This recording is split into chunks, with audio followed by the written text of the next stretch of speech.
கந்தசஷ்டி திருவிழா உருவான வரலாறு. சூரபத்மன் முருகப்பெருமானிடம் போர் புரிந்து இறுதியில் மயிலாகவும் சேவலாகவும் மாறி சரணடைந்த கதை அனைவரும் அறிந்ததுதான். சூரபத்மனை முருகப்பெருமான் முற்றிலும் வதம் செய்யாமல் சேவலாகவும் கொடியாகவும் ஏற்றுக்கொண்டார். முன்ஜென்மத்தில் சூரபத்மன் தட்சனாக இருந்தான். அவன் மகள் தாட்சாயினி பரமனை மணந்தாள்.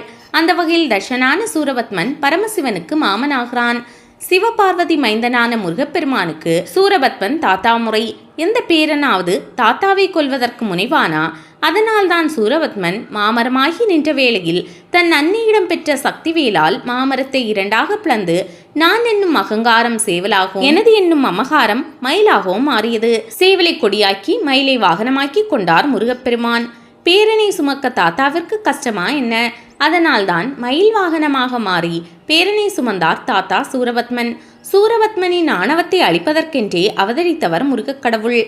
இந்த சிவமைந்தன் முற்பிறவியில் பிரம்மதேவனின் மைந்தனாக பிரம்மஞானி சனக்குமாரர் என்ற பெயரை தாங்கி முக்காலம் மறைந்த ஞானியாக திகழ்ந்தார் என்றும் விவரிக்கிறது புராணம். ஒருமுறை சூரர்களை போரிட்டு வதம் செய்வது போல் கனவு கண்டார்.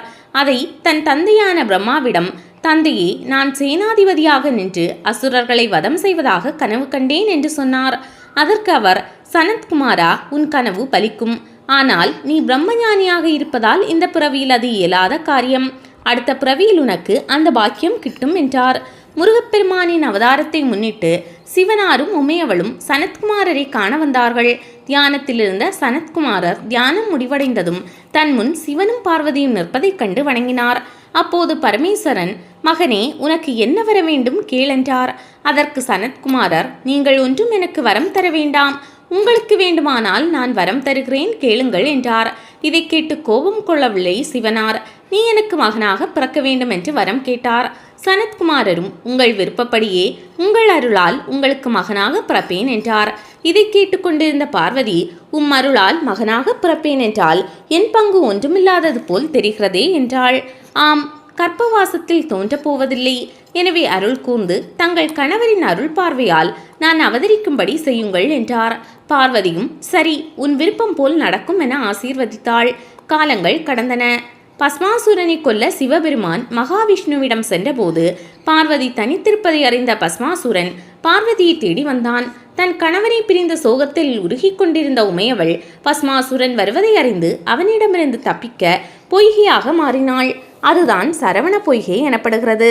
மகாவிஷ்ணுவின் மோகினி அவதாரத்தால் பஸ்மாசுரன் எரிந்து சாம்பலானதும் பரமசிவன் கைலாயம் வரும் வழியில் பார்வதி பொய்கையாக மாறியிருப்பதைக் கண்டு இதுதான் தக்க தருணம் என்று தன் நெற்றிக்கண்ணிலிருந்து 6 தீப்பொறிகளை அந்த பொய்கையில் விழும்படி செய்தார். சிவபெருமானின் நெற்றிக்கண்ணிலிருந்து வெளிப்பட்ட 6 தீப்பொறிகள் 6 குழந்தைகளாக தாமரை மலர்கள் மேல் எழுந்தருளின. அந்த 6 குழந்தைகளையும் கார்த்திகை பெண்கள் எடுத்து போற்றினார்கள். இதை கண்ட பார்வதி அந்த 6 குழந்தைகளையும் அவர்களிடமிருந்து வாங்கி ஒன்றாக்கினாள்.